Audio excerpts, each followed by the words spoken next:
May the light of Christ continue to show you your path forward. May the light of Christ direct how you may still serve, no matter your age or health. May the light of Christ continue to shine in your heart for others to see. In my ministry 5 churches ago, and then 10 plus years in the past, I was supposed to retire. I shared 20 years at Salem in Peoria, and it was time, or so I thought. They had a celebration day with a tent and food and gifts.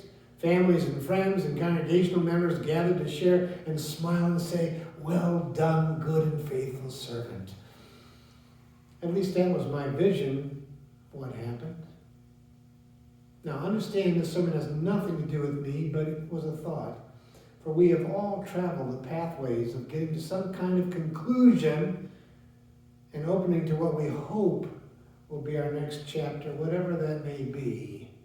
Pathways, you know. Sometimes they're cut short. Sometimes health concerns bring detours. Sometimes sitting home might bring the pink vests of Walmart that we don't want to do, but we have to keep busy. Sometimes money issues can push us to go back in time and try again, work again. So my question is, what are you and I lifted up for? Does that sound strange to you? I mean, often we think, or maybe just me, that the next chapter is simply going to be enjoying drifting in my boat, casting my lure for crappies, watching eagles soar and then dive for their daily dinner, hearing the haunting call of balloons echoing off the water. Boy, that sounds good. But then, am I simply my own? These thoughts came to me as I read the gospel. Peter's mother-in-law, sick with a fever, not named, by the way, as many of Jesus' miracles, even the woman who touched the robe to be healed, unnamed, because it's not the person as much as the response. I mean, if you jump ahead to Mark 15, to the cross, these were not just women of the day, but disciples. It says there were also women looking on from a distance. Among them were Mary Magdalene and Mary, the mother of James the younger, and Joseph and Salome. These used to follow him and provided for him when he was in Galilee, and there were many other women who had come up with him to Jerusalem. So, to me, when Jesus took her by the hand, lifted her up, and the fever left her, this wasn't like, when I take medicine and I gradually get better. This was a miracle. Like the man of the unclean spirit just ahead of this gospel. And this was not a public healing, but a private lifting up. Lifting up because the fever left her. Lifting up because she's among them. She's more than a cook, a waiter, and a dishwasher. She's a follower. A follower who is willing to serve and to witness in her work. Unlike the oafish James and John in chapter 10. "Teacher, we want you to do for us whatever we ask of you." Jesus said, "What is it you want me to do?" "Well, grant us to sit one at your right hand and one at your left in your glory." Not just a follower, but a disciple of Jesus, this nameless mother-in-law. Lifted up to serve. This has nothing to do with the women's place in society. It has nothing to do with the task. It has everything to do with what might be how you are lifted up to serve. Sunday school leader, committee member, visitor of members, card writer, table setter, listener. None might be said to be, quote, a noteworthy task, but then what does noteworthy mean if you are lifted to serve? You know the old hymn, Jesus calls us over the tumult. Jesus calls us over the tumult of our life's wild and restless sea. Day by day, his clear voice sounding says, "Christian, follow me." Then in verse 4, in our joys and in our sorrows, days of toil and hours of ease, still he calls. In cares and pleasures, Christian, love me more than these. Lifted to serve is not always easy, or in our wheelhouse, as it were. which made me think of baseball, believe it or not. Do you swing away? Do you bunt? Or do you wait to see if it's a ball or a strike? I'm thinking of the exiles in Isaiah chapter 40. Text opens, have you not known? Have you not heard? Has it not been told you from the beginning? Lift up your eyes on high and see God calls them by name. Because he is great in strength and mighty in power.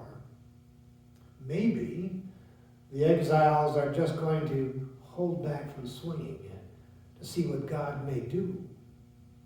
Is that what you and I do? Hold back? Prove it to me, God, before I take a chance.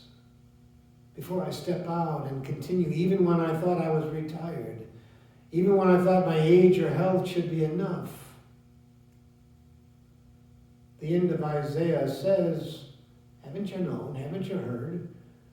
The Lord is the everlasting God. He does not faint or grow weary. His understanding is unsearchable. He gives power to the faint, strength to the powerless. Even youths will faint and weary, and the young will fall exhausted. But those who wait for the Lord will renew their strength. Mount up with wings like eagles, shall run and not be weary, shall walk and not faint. So Peter's mother-in-law got up to serve, but I think more. In the Lord, renewing strength for what? Mount up with wings like eagles for? You know, I love to watch them fly and never wonder the vision they have or the effortless flight. Run and not be weary. Running for what? I trained a lot for running back when I could. Would I win? No, but I would finish. 2 Timothy 4 says, St. Paul, I have fought the good fight, I have finished the race, I have kept the faith. That's all he says. Finishing the race is lifted to serve, but not always coming in first. Isaiah to the exiles, keep going. You are more than just for yourself. You are for those who find strength in you by your perseverance. I wonder if Peter's mother-in-law heard that teaching from Jesus, that as those who wait for the Lord shall renew their strength. To mount up with wings like eagles, they shall run and not be weary. Look within yourself. We too have joined the ranks of those first men and women who were touched by Jesus and given new life. This new life places upon each of us an obligation, not just to be beneficiaries, but also conduits, individual pipelines, if you will, through which the loving and life-giving Spirit of Christ can flow into the lives of other people. Here's how I want to end. Came to my mind. Last parable of Jesus, kingdom is near, separating the sheep and the goats. Remember that one? Matthew 25. Sheep on the right, goats on the left. Come, you that are blessed by my Father, for I was hungry and you gave me food. I was thirsty, you gave me something to drink. I was a stranger, you welcomed me. I was naked, you gave me clothing. I was sick and you took care of me. I was in prison and you visited me. But both the sheep and the goats said, when did we see you? Peter's mother-in-law got up and served them. Discipleship takes many forms, and her faith made her well. It says in the Bible, for Jesus is with you even unto the close of the age. Amen.